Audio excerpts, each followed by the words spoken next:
just going to give the cue that we should go live now. Thank you. All right, thank you so much. Good afternoon, members of the MAG Transit Committee and the MAG Active Transportation Committee, and welcome to the always fun annual joint meeting. As a reminder, please turn your mics on and clearly state your name before speaking to ensure that members of the audience can hear you. Please remember to unmute your device before speaking and mute when you are not speaking to create a positive experience for all attendees. Phone participants should use *6 to mute and unmute and *9 to raise their hand. The meeting of the MAG Transit Committee is called to order. Hannah, will you please take roll call? Thank you, Chair Sapien. I will begin the roll call for the Transit Committee, starting with Sarah Allred,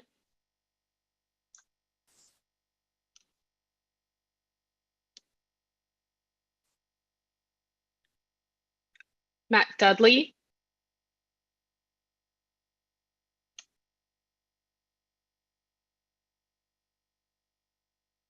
Sean Banda,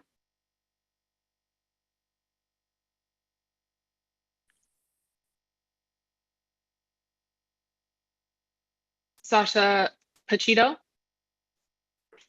Here. Thank you. Jose Macias. Present. Thank you. Jeff Graves.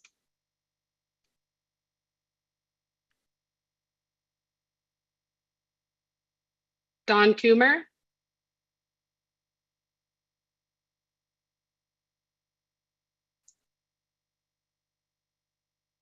Stephanie Bubenheim. Here. Thank you. Vice Chair Kevin Link. Here. Thank you. Christine McMurdy.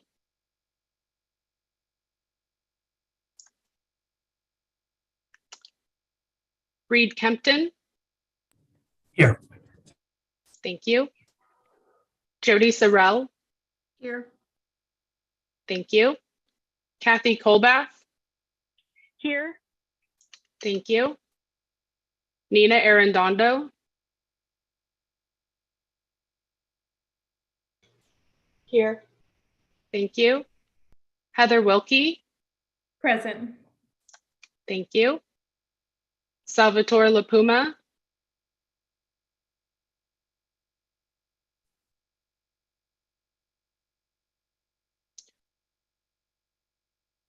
Ratna Corapella. Here. Thank you. Kristen Taylor. Here. Thank you. Sam Stevenson. Here. Thank you. Gabe Elias. Here. Thank you. Carol Ketcherstein.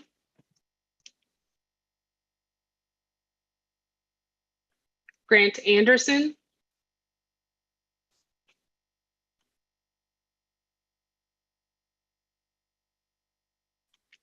Chair Jesus Sapien.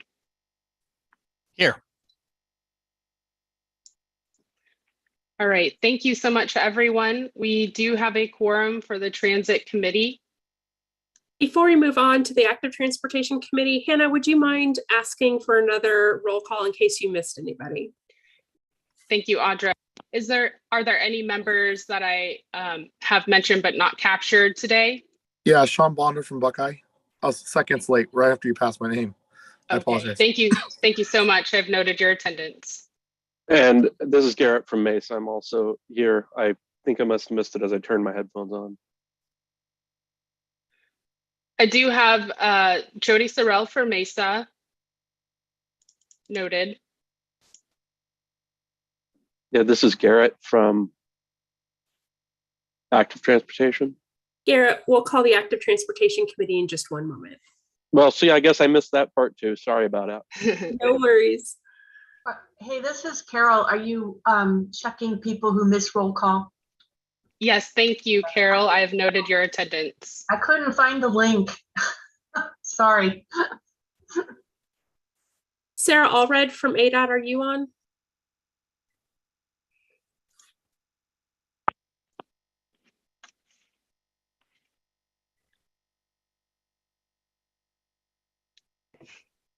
All right, let's move to active transportation roll call. Kay?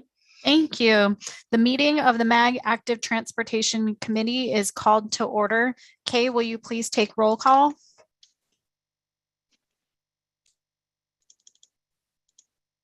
Thank you, Chair. I will begin roll call in order of the agency, beginning with Clem Legaki,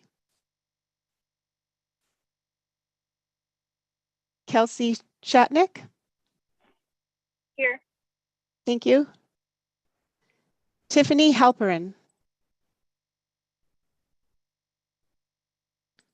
Ward Stanford.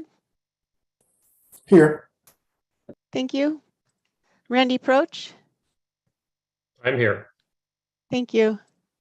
Mark Millstone. Here. Thank you. Sasha Pachito. Here. Thank you. Earl Ratledge. Jose Macias. Present. Thank you.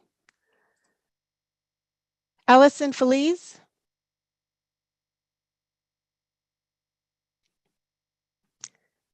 Justin Weldy.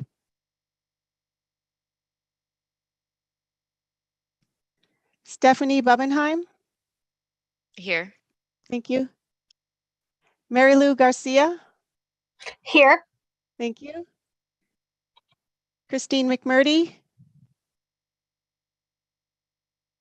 Daniel Loftus. Present. Thank you. Jim Johansson. Here. Thank you. Reed Kempton. I'm here. Thank you. Thank you. Thank you. Garrett Topham. Still here. Thank you. Vice Chair Mariel Brown.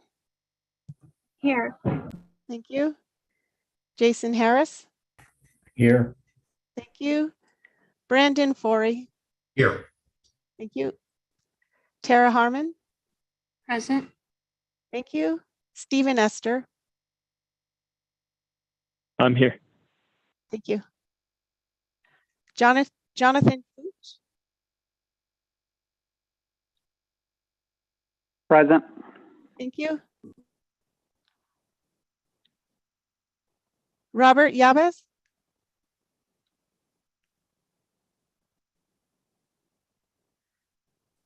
Grant Anderson. And Chair Susan Conclu. Here. Thank you. Thank you. Is there anybody that I missed during roll call? Christine McMurdy from Goodyear. Thank you, Christine. And Matt Dudley, City of Avondale. And can you repeat your name, please? Matthew Dudley, City of Avondale. Thank you. Gabriel Elias, City of Tolleson. Okay. Thank you, Chair. And we do have a quorum. Thank you. All right, thank you, everybody. Next, we have call to the audience. An opportunity for public comment on the agenda was provided ahead of the meeting. MAG staff, have we received any public comments? Chair Sapien, we did not receive any public comments. We'll get one day. Thank you so much. Item number 3, Transportation Planning Program Manager's Report. Audra Kester Thomas, MAG Transportation Planning Program Manager, will provide a report on activities of general interest. Thank you, Chairman Sapien and Chair Conclu for hosting today's joint meeting. Just a few items before we kick off and introduce our guest speakers today. Several of you have reached out in the last weeks to inquire about the latest activities associated with enabling legislation. We are still pushing very hard to ensure Senate Bill 1356 gets across the finish line this session. By way of background, that of course is what we call enabling legislation, allowing an extension of the dedicated half-cent sales tax to go to voters as early as this November. We are told that there's still commitment to get this bill on the board for a vote, likely to be tangent with the budget and conversations therein. And so we continue to monitor and feverishly push for and remind our legislators how important enabling legislation is for us this year. To the Active Transportation Committee, just a reminder that the fiscal year 2023 design assistance call for projects is now open. A reminder to submit any applications for consideration by the end of this month, June 30th at 10 a.m. No late applications will be accepted. This is another reminder for July. We will take our modal committee recess as is custom in the month of July. So there will not be any planned active or transit committee meetings in the month of July. And then finally, again, a welcome to our 5th joint meeting of the Active Transportation and Transit Committees.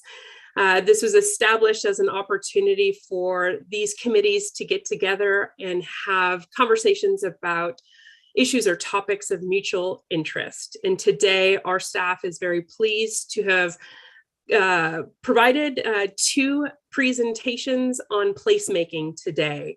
Placemaking is an important aspect. It's at the intersection of both active transportation and transit work. And we're excited to have these outside speakers for you today. So with that, and without any further ado, I'll turn it back to Chairman Sapien to proceed with the rest of today's agenda. Thank you so much, Audra. Appreciate it. So members of the Joint Committee, item number 4, creative placemaking.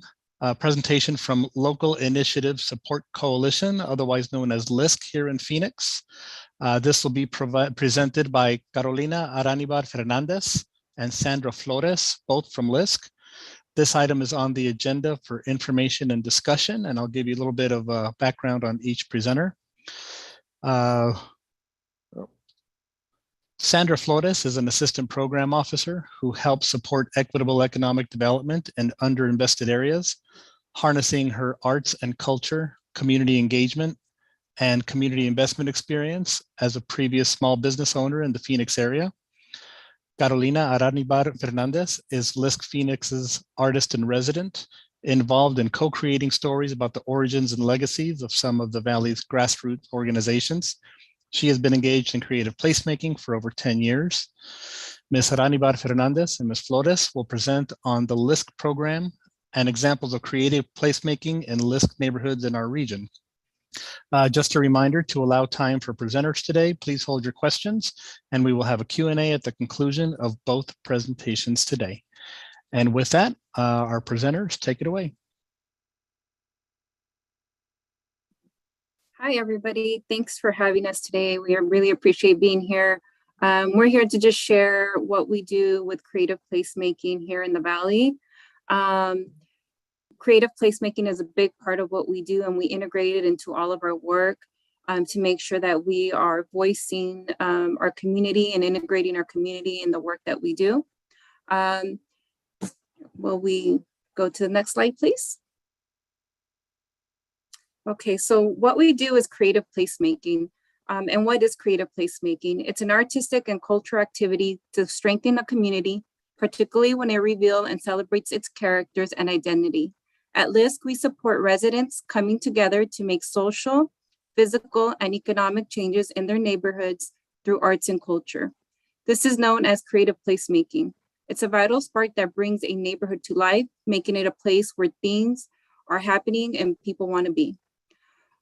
We actually launched this work, our creative placemaking work, with major funding from the Kirksey Foundation, because we believe that providing a space for creativity and culture to flourish in disinvested neighborhoods is an important and comprehensive community development as meeting its basic needs. It's really a way to be able to collaborate with our community, create vibrancy, create identity and expression and belonging as we do projects within our communities. It's also a big focus that we use for our economic development work and engagement with our small businesses. Next slide, please.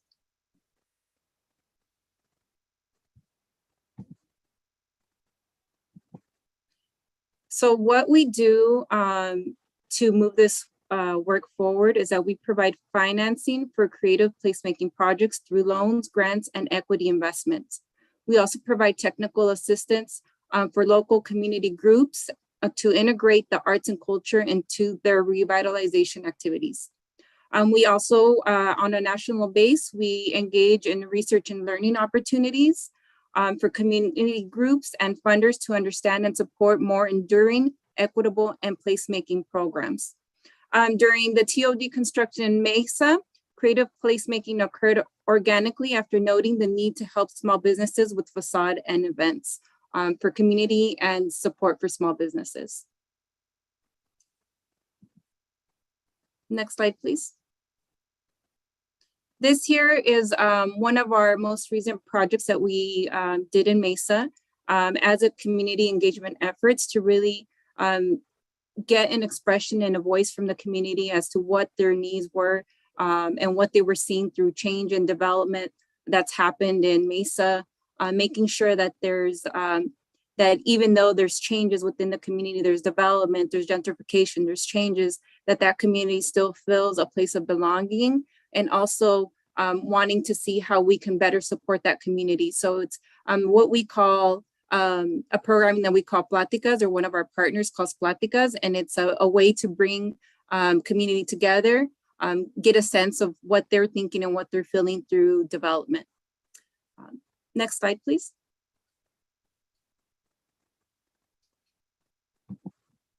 So this is one of the origin stories that really ignited our placemaking.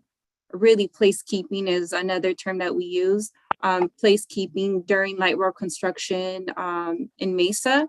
We saw the need to support small businesses, and with the construction, it was not going to be accessible for those businesses through their front entrance. So we supported the facade improvements through the alleyway. And so we can kind of go through that process here. Sorry. Next slide, please. So we took a comprehensive approach during the construction of the light rail in the Mesa corridor. With our partners, we conducted community walking tours. We engaged with the architecture and landscape design experts. We walked through findings and presented those to businesses. So we engaged the businesses on what we were able to provide and how we could assist them, and to really take some of that burden off the businesses, on them thinking how they were going to get through light rail. It was really a presentation to them on how we could support that. But also through our partnership with our partner rail CDC, we were able to take the businesses through the whole process, and we acquired bids for the facade improvements that we were working on. And we also were able to create a project manager we're able to support funding for a project manager on the corridor to really monitor that progress for those businesses. Next slide, please. So we really also worked with all of our partners involved to streamline the permitting process. And we were able to improve 18 storefronts within 4 months. That took a team. It was a team effort. It's a collaborative between our government, our local partners, and our community, our small businesses. But we were able to work with our city manager there in Mesa, the planning director, the building safety director, permitting director. And so we had all of this involvement through the city to help support this effort, and also collaborated with the community organizations that were there. And as it stands, this process continues from that development. Next slide, please. So this is these are some examples of the facade improvements that we help support. As you can see, this was the first one, the first picture here. That was the original Mesa alleyway. There's a big parking space back there. So we made it more welcoming and inviting so that customers could park back there and also feel like there was an entrance. It was more welcoming and warm for customers. And I have another example. We can go to the next slide, please. And this is a pizzeria. And so this is their back entrance that was that had some facade improvements as well. Took them through that permitting process fairly quickly. And I believe we have one more picture that shows what that end result looks like through that process that we created and that we were in partnership with community organizations, with the city of Mesa, and with the support of LISC, the LISC team. This is what we were able to support the businesses with to provide more foot traffic during that time. But also in conjunction with that, we supported entertainment nights, art nights. So we really tried to help activate during that time. Once the alleyway was complete, to let customers know that there was a new way of supporting these businesses. And as our efforts continue, and as we work on different community projects through economic development or our community building work, we're always looking for ways on how to tie in arts and culture so that the community can become part of this work that we do. We work with Carolina, who is our next presenter here. Carolina is an artist in residence. She has received a fellowship at the Herberger Institute of Design and Arts from ASU. And she has immersed herself in understanding Arizona's peoples and places to really help project those stories. And with that, we'll turn it over to Carolina. Thank you, Sandra. Thank you, everyone. Can we go to the next slide, please? And one more. So I wanted to share a little bit about our process and how we work with community engagements and creative placekeeping. A lot of our priorities thinking about the community first, and often creative placekeeping has, because it involves arts and beauty, creates this like beautified spaces, and it can often be harmful in the sense of displacement. So really considering like what this project will do to community, it's really important to us. So what's beneficial and what's harmful. Can we go to the next slide, please? And something that it's been also really important is to think about the land and where the projects are taking place, whose land is, where are we stepping, and who lives there. So really involving the people who lives there as part of the community and the conversation, and what stories are being told. So if we're doing projects, what stories are we sharing? Whose stories are we sharing? So who's being part of the stories and who's being erased of the stories? Also, through art, thinking about, are we working with artists from the community? Are we bringing financial support to the community, or are we bringing like fancy artists from different spaces to do the work? For us, it's really important to work with local artists to support their work, but also to give them voices. And is the community involved in the process? So that's another aspect I'll talk in the next slide, please. So for the project that we do, for us, it's really important to involve community from the beginning of the process. So understand their stories, but also their needs. So for example, these are boards that it's called Las Historias del Barrio that we've placed in different businesses and restaurants in Mesa. And we had bilingual instructions of if they could share what place in the neighborhood is important to them and who is very influential for them from their neighborhood. So learning what places in this neighborhood are important for people of the neighborhood, it was very important for us. And also if there is people that have been influential to each other, throughout the neighborhood.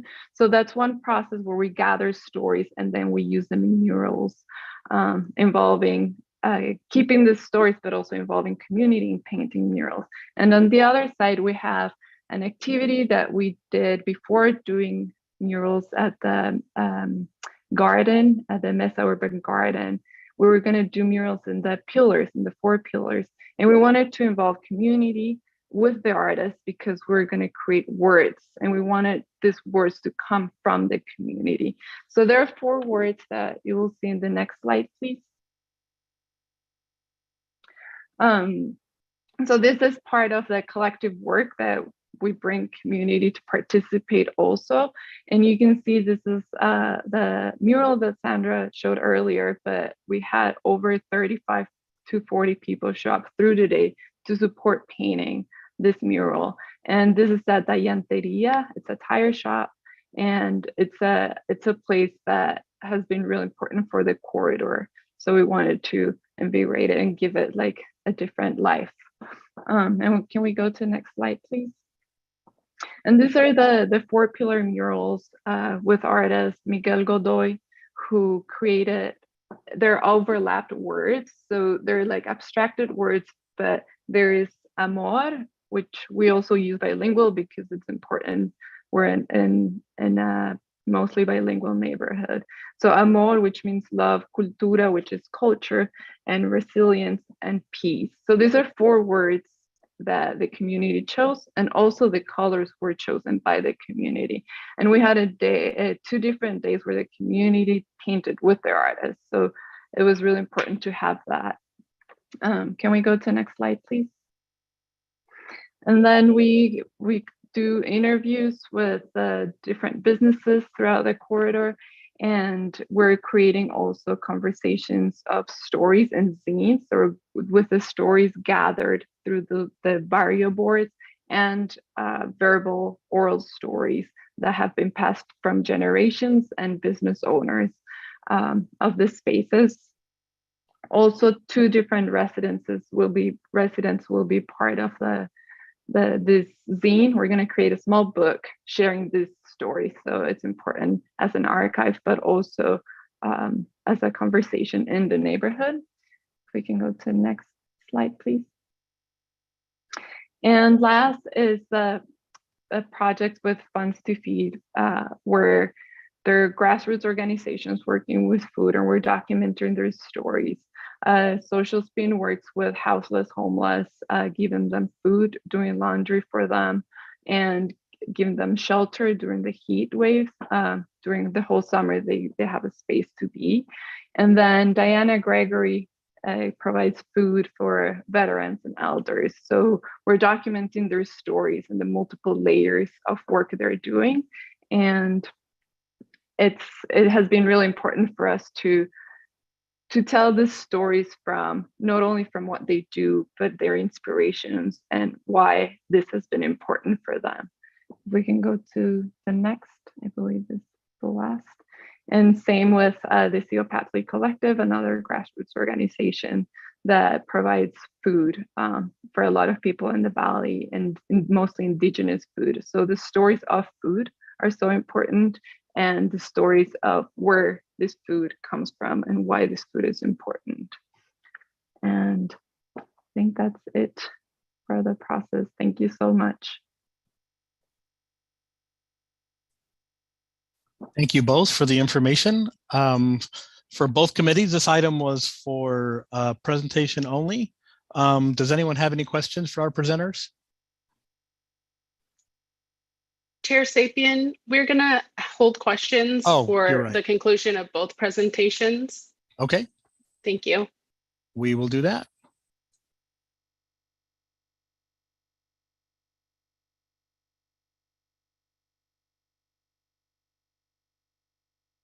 Chair Sapien, you're muted.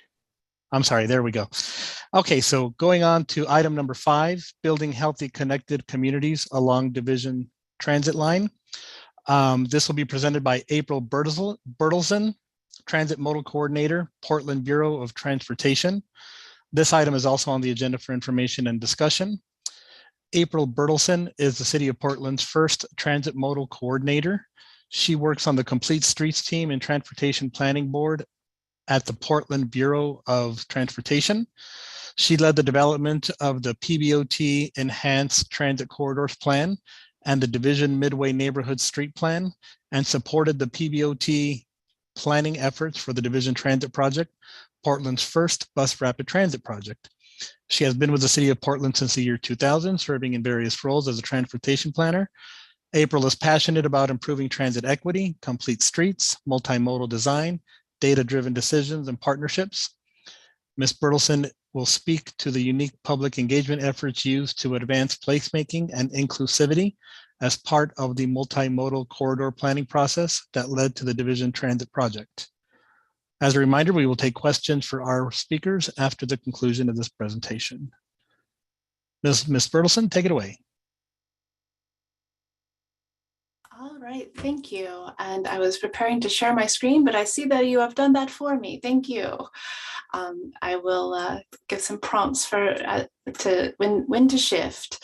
Again, it is a pleasure to an honor to have this opportunity to present to you. And I really enjoyed the presentations with this previous to me. Beautiful work that you have been doing. And I we'll talk to you about our building healthy community, healthy connected communities along the Division Transit Project corridor. And this is, as mentioned, the story of Portland, the Portland region's first corridor-based BRT project. But it was so much more than a transit project. Planning and we can go ahead and advance on to the next slide. Thank you. Planning began in 2014 for this project, and we reached substantial completion on construction just last week, and service begins in fall of 22, just in September. So we're nearing the completion of this, but it's been a long journey. This project will connect downtown Portland with downtown Gresham, which is a suburb to our east, and going and serving East Portland in between the two. It is primarily along a division corridor. It's 15 miles of better bus service that will replace the existing bus line 2 that served 10,000 plus riders pre-pandemic ridership levels. We'll have longer articulated buses with 60% more capacity, 3-door, all-door boarding, 42 stations, and people riding the new line will experience 15 to 20% improved transit travel times. And I included a link on the slide when you'll have the PDF where you can learn more about the project. But really today I'm here to talk about all the things that wrapped around the project and the people that we were planning this line for. One thing to highlight before is that we also, the contractor for this project, it was awarded to Raymore Construction, which was the largest disadvantaged business enterprise contract to be awarded in the state of Oregon at that time. And we were able to then continue to work with them on other projects. So even that was embodying the spirit and goals of this project. Yeah. We'll go ahead on to the next slide, please. There we are. This project was really led by Metro in the beginning, which is our regional MPO, and it started as the Powell-Division Transit and Development Project, which generated both a transit project along Division and development-focused improvements in the Powell-Division corridor. I wanted to share part of what makes this project special. Is that Metro in collaboration with the City of Portland, the City of Gresham, Multnomah County, which we are in, and TriMet, our transit agency, and ODOT, our state DOT, realized from the beginning that while the corridor identified as an area that was a major transportation deficiency and needed high capacity transit, it was also an area that was historically underserved and underinvested in with the transportation deficiencies. It also had land use development, other multimodal transportation needs that should be addressed and focused on at the same time that we were focusing on the transit project. The corridor is also home to a diversity of people, cultures, and businesses that serve communities. And this includes some of the most diverse places in the state of Oregon. Metro and the partners, including the City of Portland Bureau of Transportation, or PBOT. We approached this area more as a holistic investment area. And we took a different approach on how we engaged community and how they helped to shape the outcomes of this effort. So for a more community-driven decision-making process, we included many culturally specific multilingual engagements, including with the Latinx community, Chinese, Vietnamese, Russian, Tongan, Bhutanese, and Native American communities. We included youth engagement, a local business engagement, including in multiple languages, and participation at community events where we went to the community, as well as hosting our own events and having related projects come together so that people could learn about multiple projects at once. And then had many briefings and visits to groups around in the corridor, and then hosted talks with staff sessions where people, like holding office hours, people could come and talk to staff. And this images here is from one of those events, which language-based events. I was at this table with a group of people speaking Cantonese, along with Rosalind Hui, who helped with interpretation. A very animated and engaged day with community there to help inform improvements around the project. This is really about people as much as it is about transportation and how they get around. Next slide. And we, go ahead into the, there we go. We invited community input in different ways than we had done so in the past, particularly when it came to forming a steering committee to guide the overall project. The committee was invited to be on, in addition to workshops and visioning, but also a seat at the decision table. Over half of the Powell-Division steering committee was made up of community members, along with elected officials and agency leaders, and much was done through trying to build consensus in voting and guiding the project goals, outcomes, and recommendations for a locally preferred alternative. And go ahead to the next slide. The project partners had held multiple workshops, focus groups, surveys, and other activities I mentioned in multiple languages, and meeting people where they are. And then having the community visioning and engagement. And during this early engagement, we heard from community members that involuntary displacement and gentrification were significant concerns. We heard stories of East Portlanders, residents who were previously displaced from North and Northeast Portland, and they had relocated to East Portland and built their community there. And they did not want to see their communities displaced again, and feared that a transit project would contribute to that.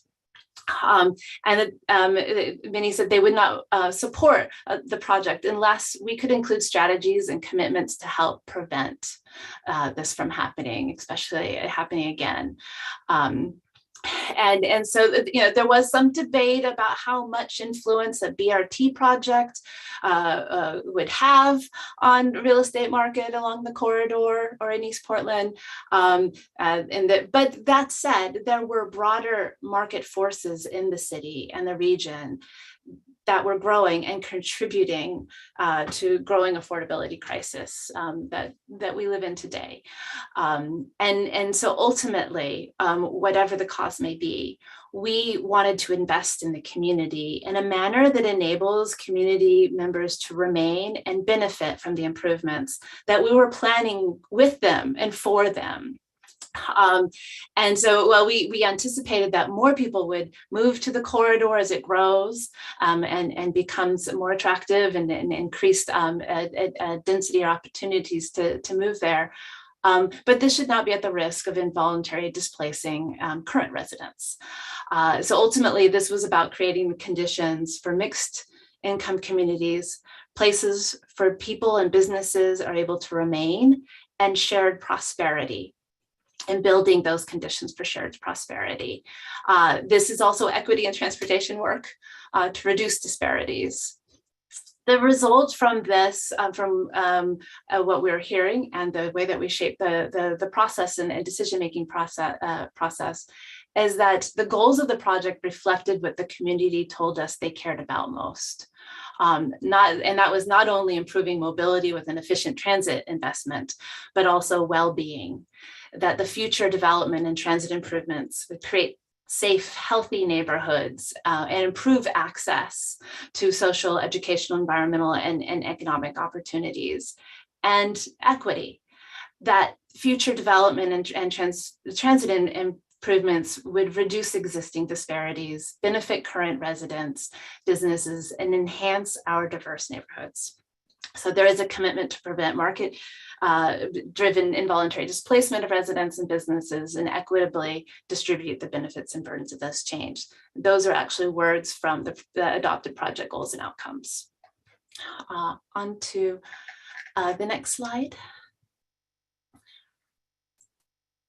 So, being led by those goals for the project, we strive to create a vision and a development strategy for key places that would promote community-driven and support economic development, and identify tools and strategies that mitigate the impacts of market pressures that could cause involuntary displacement, and sought way to include community stabilization strategies.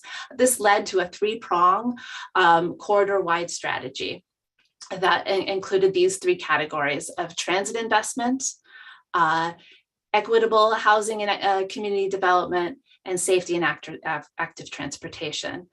And in each of those three categories, they go into more detail under themes. For example, on transit, it was about the division transit recommendation, but also coming back and improving Powell transit needs, and other north-south service that was particularly important in East Portland for people to move around on transit and connect to the new BRT system. It included recommendations around affordable housing, safety, business technical assistance, and other community stabilization tools.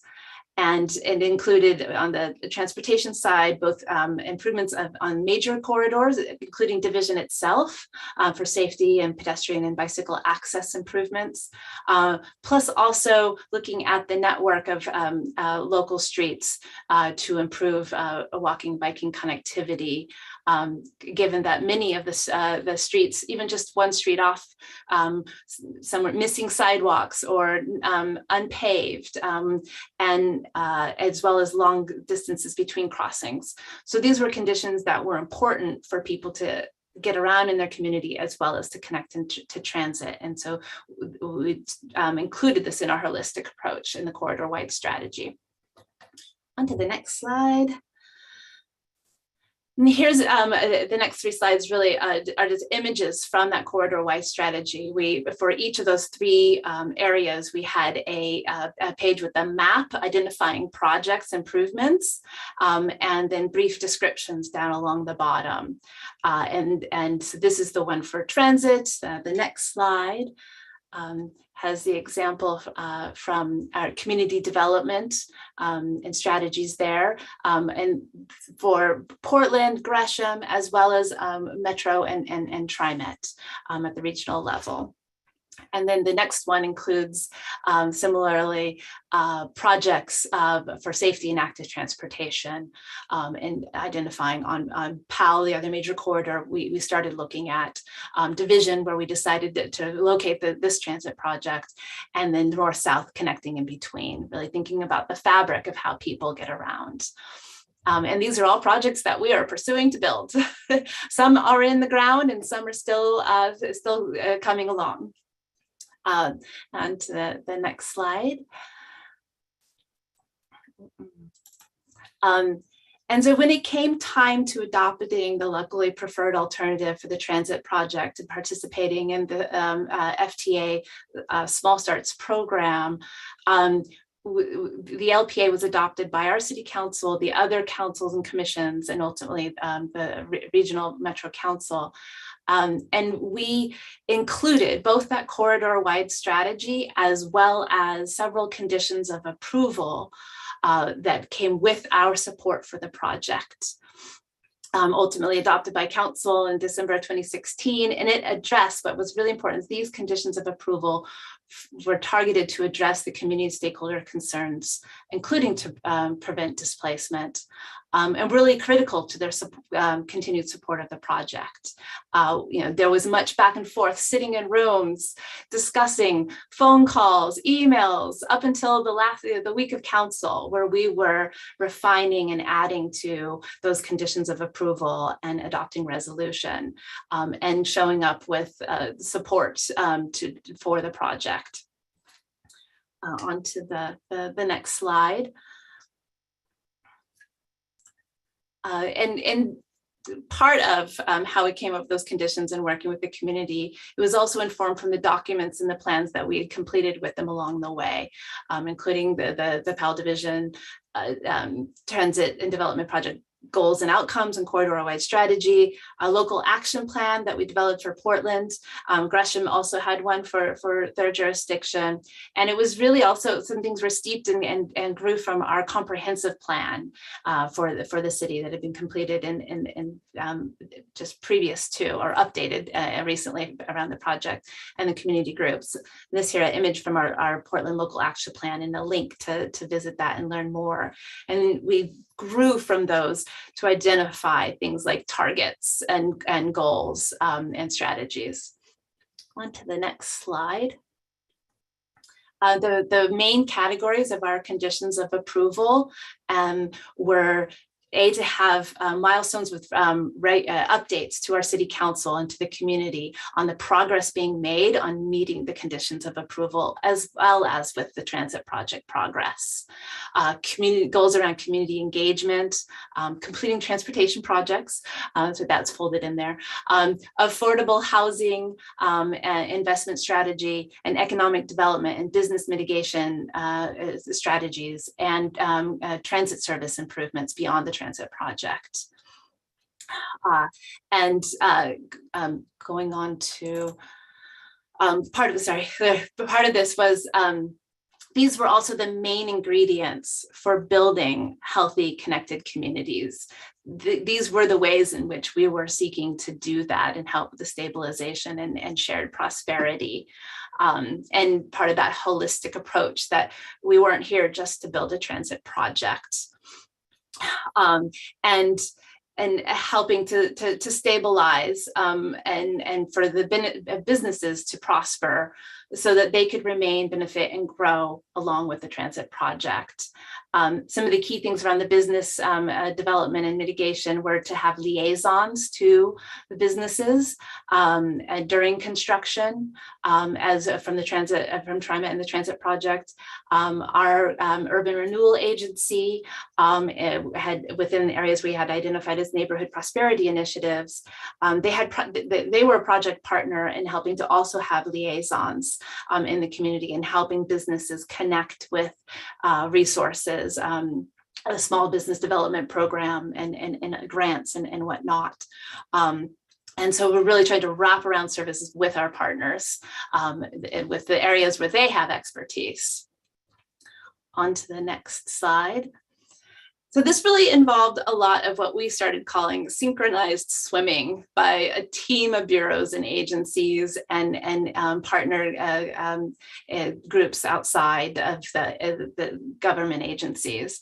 And this is really trying to demonstrate what that looks like. That at the center, there was this transit project, but then there were those categories where we had conditions of approval or part of our corridor-wide strategy, where we had different agencies were helping to lead.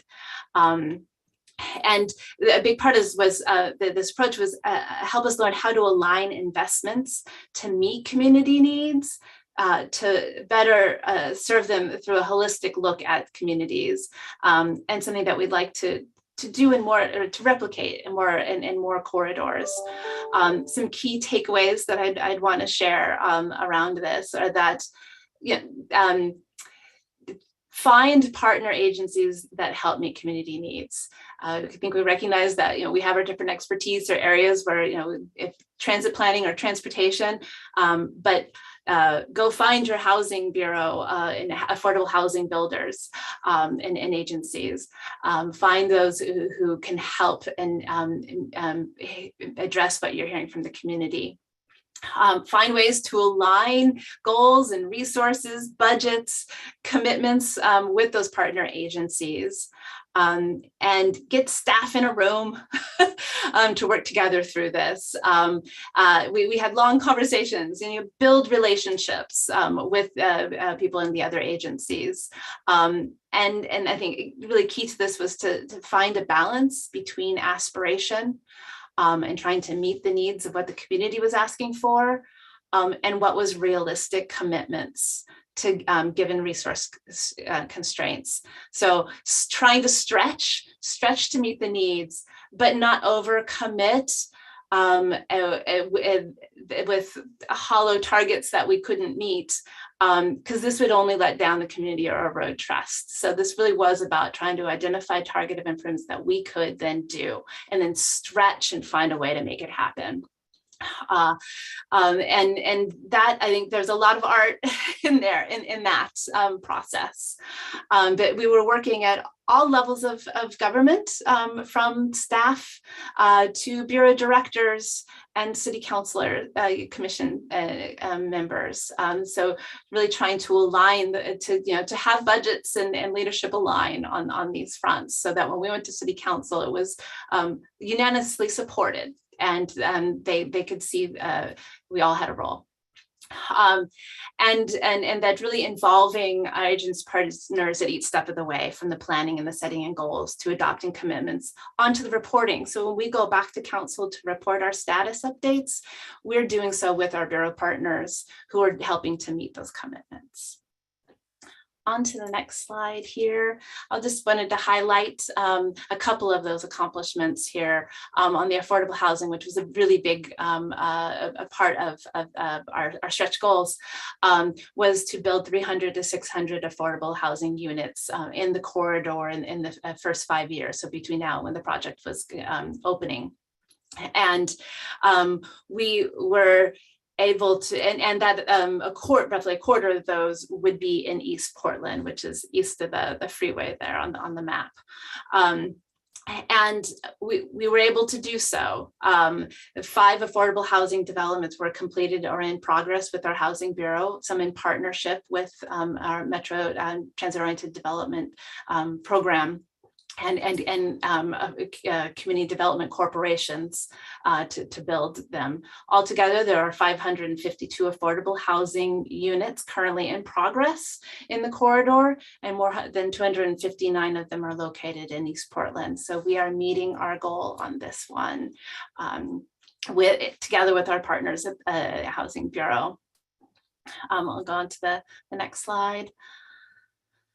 The example here of one of those projects, which was a partnership between Metro, our Transit-Oriented Development Program, bought an old furniture store when it was up for sale, and we worked with the community, with the city affordable housing bureau and Rose CDC to build the orchards, which is featured here, the top gray and yellow building there. which is across from Portland Community College, that's featured in the other photo here. And this includes 47 affordable apartments, office space for Apano, Asian Pacific Island, Pacific American organization, and community space in it as well. And we've even been able to host meetings there in the community space. So this was grew out of the J District visioning. Getting the notes. And so I want to wrap this up. I'll just a couple more slides to touch upon.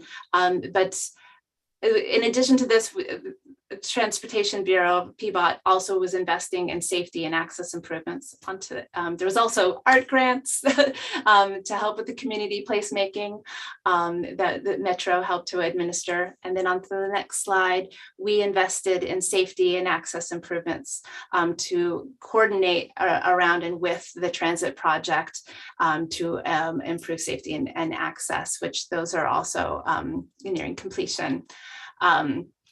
And I may go ahead and skip the rest of the slides in the interest of time, but we did more focused area, station area planning, getting deeper and deeper into the corridor and the fabric of needs and potential for redevelopment and envisioning what the future buildings could be, and site planning and recommendations for helping to facilitate those things to happen.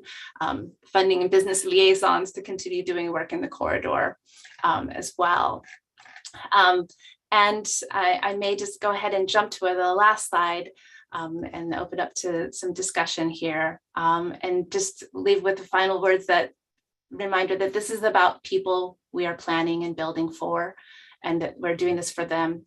So to form partnerships with other agencies to help them best meet the needs as you can, and develop your own version of synchronized swimming to take that holistic approach to build healthy, connected neighborhoods.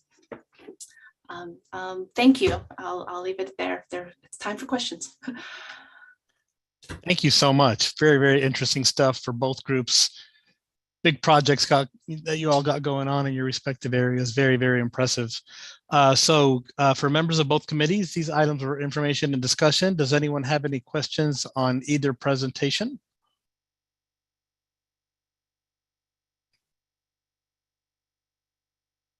Going once, going twice. I want to thank our presenters for presenting this information. This is really cool stuff that we're all interested in seeing happen, and certainly tools in the toolbox that we can take and implement in our respective areas. We move forward with projects in our cities as well. Very, very cool stuff. Thank you. Thank you, everybody. Thank you so much. Welcome. Thank you. And wish you luck with your funding and project opportunities ahead.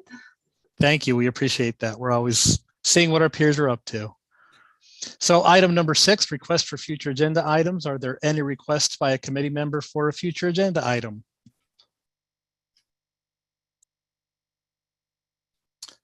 All right, hearing none. Unless anyone has any other items, I will move to adjournment.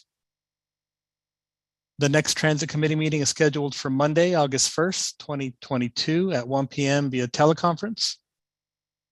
With no further business, the MAG Transit Committee meeting is now adjourned at exactly 2 o'clock. And the next active transportation meeting is scheduled for Wednesday, August 16th at 1 o'clock through teleconference. And the MAG Active Transportation Committee meeting is now adjourned at 2 o'clock. Thank you. Thank you, everybody. Stay cool out there. Thanks.